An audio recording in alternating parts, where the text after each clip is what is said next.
कहानी के शुरू में हमें एक वीरान दुनिया दिखाई जाती है। दुनिया के बहुत से लोग किसी वबा की वजह से मर चुके हैं। जिस इन्फेक्शन ने इंसानों को मारा था, जानवरों पर उस इन्फेक्शन का कोई असर नहीं था। अब सड़कों पे ट्रैफिक नहीं रही थी, फैक्ट्रीज बंद हो गई थी। काफी अरसे तक पोल्यूशन न होने की वजह से नेचर ने अर्थ को दोबारा से जिंदा कर दिया था। हर तरफ हरियाली फैलने लगी थी, इसीलिए जानवर इस एनवायरनमेंट में बहुत ही आराम से जिंदगी गुजार रहे थे। और वही कुछ लोग इस अर्थ पर अब जिंदा हैं जो सर्वाइवल जानते हैं। चंद इंसानों में से हम एक इंसान एडी को भी देखते हैं। वो बचपन से ही अपनी मॉम के साथ रहता था, पर वबा की वजह से उसकी मॉम भी मर गई। और वो सरवाइव इसलिए कर पाया क्योंकि उसके अंकल बचपन से ही उसे सर्वाइवल वाली बुक्स भेजा करते थे, और उन किताबों की वजह से ही आज एडी सरवाइव कर पा रहा है। वो अब अपने घर में नहीं रहता क्योंकि उसका घर एक कबाड़ बन चुका है। सिर्फ उसी का घर नहीं, यहाँ पर हर चीज ऐसी ही खराब हो चुकी है।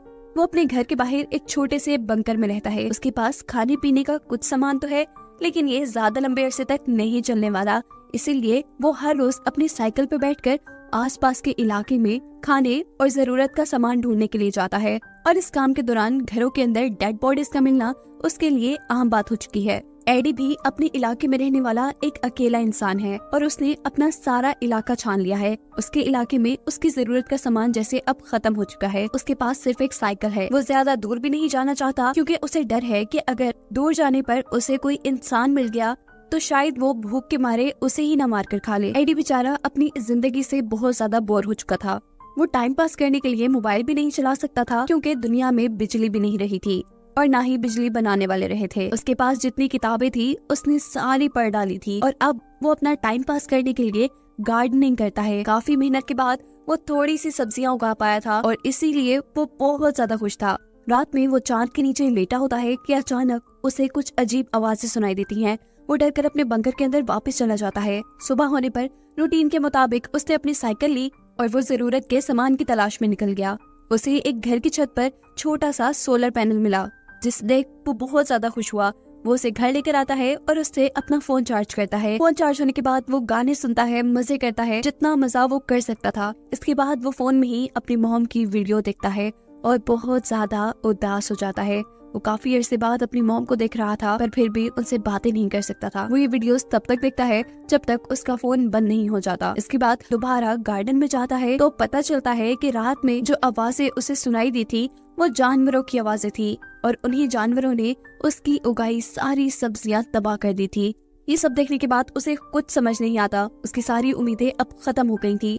वो अब इन सब्जियों के बीजों को इकट्ठा कर लेता है। वो इनसे दोबारा सब्जियां उगा सकता था, लेकिन दोबारा खाने के लिए इतने लंबे अरसे का इंतजार, ये सोच उसे बहुत ज्यादा गुस्सा दिला देती है, और गुस्से में वो अपने ही पाँव पर कुल्हाड़ी मार लेता है। उसके जख्म से खून भी निकलने लगा था, जिससे इन्फेक्शन होने का खतरा उसके अंदर भी बढ़ जाता है। वो मर भी सकता था। इसीलिए वो अपनी सर्वाइवल की किताबों में से कुछ तरीके निकालकर अपने लिए मेडिसिन बनाता है और अपने जख्म पर लगाता है। रात में वो अपने अंकल और आंटी की फोटो देखकर सोचता है कि ये भी तो जिंदा होंगे, इनकी वजह से तो मुझे सर्वाइव करना आया है, और वो तो कितने अच्छे से सर्वाइव कर रहे होंगे। वो अब सोचता है कि क्यों ना मैं भी इन्हीं के पास चला जाऊँ, ऐसी जिंदगी शायद थोड़ी आसान हो जाए। पर एक साइकिल के जरिए ये काम करना मुश्किल था। वो पहले एक पूरा प्लान बनाता है।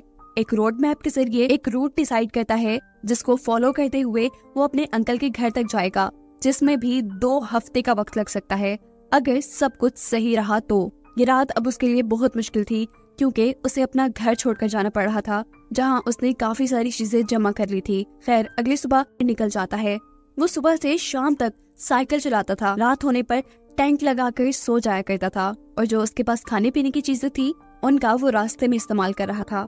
और अच्छी बात ये थी कि अगर एडी को रास्ते में कोई बिल्डिंग मिल जाती थी तो कुछ चीजों का इंतजाम तो वहाँ से भी हो जाता था। एक हफ्ते तक तो सब कुछ ठीक था, लेकिन एक रात जब वो सोकर उठता है तो देखता है कि हिरन उसका सारा पानी बर्बाद कर चुकी है। साथ ही उसका सोलर चार्जर भी हिरन ने तोड़ दिया है, जिसकी मदद से वो अपना फोन चार्ज कर पाता था। ये देखकर उसे इतना गुस्सा आता है कि वो अपनी पिस्टल की सारी गोलियां फजूल में चला देता है, जिसके बाद वो खूब पछताता है कि ये उसने क्या कर दिया।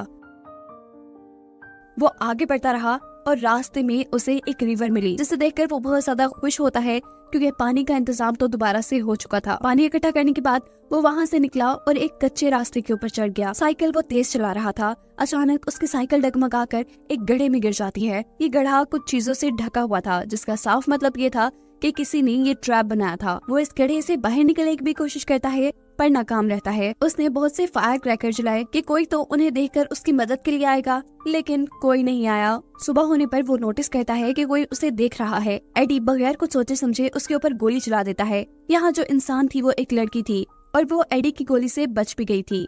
ये लड़की एडी से कहती है कि तुम अपने हथियार मुझे दे दो, मैं तभी तुम्हारी इस गड्ढे से निकलने में मदद करूंगी। पहले एडी उसकी बात नहीं मानता, लेकिन जब उसे लगता है कि इसके अलावा उसके पास कोई और चारा भी नहीं है तो वो गन्स उस लड़की को दे देता है।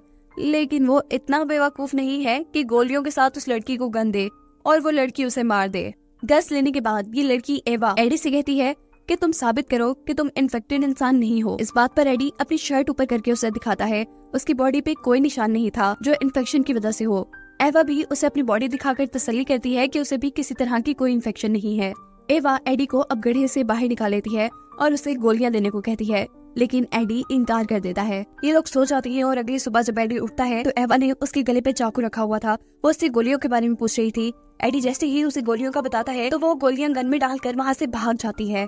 एडी को समझ नहीं आ रहा था कि एवा ने ऐसा क्यों किया। अचानक ही उसे 3 इंसानों की आवाज आती है। समझ आ जाता है कि एवा इन्हीं इंसानों से बचकर भागी थी। इन तीनों आदमियों के पास हथियार थे और ये तीनों ही काफी जालिम लग रहे थे। इनसे बचने के लिए एडी घास के अंदर छुप जाता है, जबकि दूसरी तरफ एवा दरख्त के ऊपर चढ़ी हुई थी। उसने इन तीनों के ऊपर गन तानी हुई थी, जबकि इन लोगों को यहाँ पर एडी का कैंप नजर आ गया था। ये लोग पता चलाना चाहते थे कि आखिर इस कैंप में कौन रहा होगा। एडी सोचता है कि इस कैंप के मालिक का पता चलाते चलाते ये लोग सामने दरख्त पर बैठी एवा तक पहुंच जाएंगे। उसकी जान को खतरा हो जाएगा, इसलिए वो जल्दी से कुछ फूलों के जरिए अपने जिस्म पर इन्फेक्शन जैसे निशान बनाता है और ऐसी जगह जाकर लेट जाता है जहाँ से उन्हें वो नजर आए। ये लोग जब उसके करीब आते हैं तो उन्हें लगता है कि एडी इन्फेक्शन की वजह से मर चुका है। ये नहीं, एडी का प्लान वर्क कर गया था। अब क्योंकि इन आदमियों को कैंप के बारे में पता चल चुका था, इसीलिए ये लोग वहाँ से चले गए। एडी और एवा ने दोबारा अपना कैंप लगाया और यहाँ एडी को पता चला कि एवा प्रेग्नेंट है। वो एवा से उसके हस्बैंड के बारे में पूछता है, जिस पर वो बताती है कि वो मर गया। ये लोग उन आदमियों से बचने के लिए खंडर में छुप जाते हैं, जबकि वो आदमी इन लोगों का खाना खा रहे थे। एडी दूर कहीं से जाकर 2 साइकिल्स का इंतजाम करके लाता है और उसने फैसला किया था कि अब वो एवा को भी अपने साथ लेकर जाएगा। आधा सफर एडी तय कर चुका था। अब अंकल के पास जाने में उन्हें सिर्फ 1 ही हफ्ता लगना था, लेकिन एवा उसके साथ जाने को तैयार नहीं थी, क्योंकि उसके मुताबिक एडी के अंकल जिस एरिया में रहते थे वो एरिया बिल्कुल सेफ नहीं था।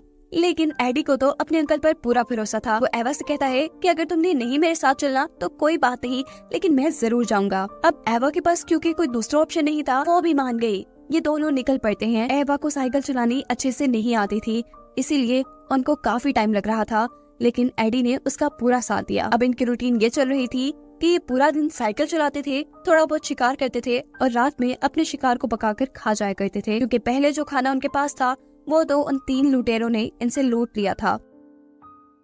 लेकिन एडी अभी भी खुश था, क्योंकि एटलीस्ट उसे एवा की शक्ल में एक साथी तो मिल गई थी। एडी एवा को पसंद करने लगा था, इसीलिए उसे अब सब कुछ काफी खूबसूरत लग रहा था। पर वो इस बात से अनजान था कि वो 3 बुरे आदमी अभी भी इनके पीछे पड़े हुए थे।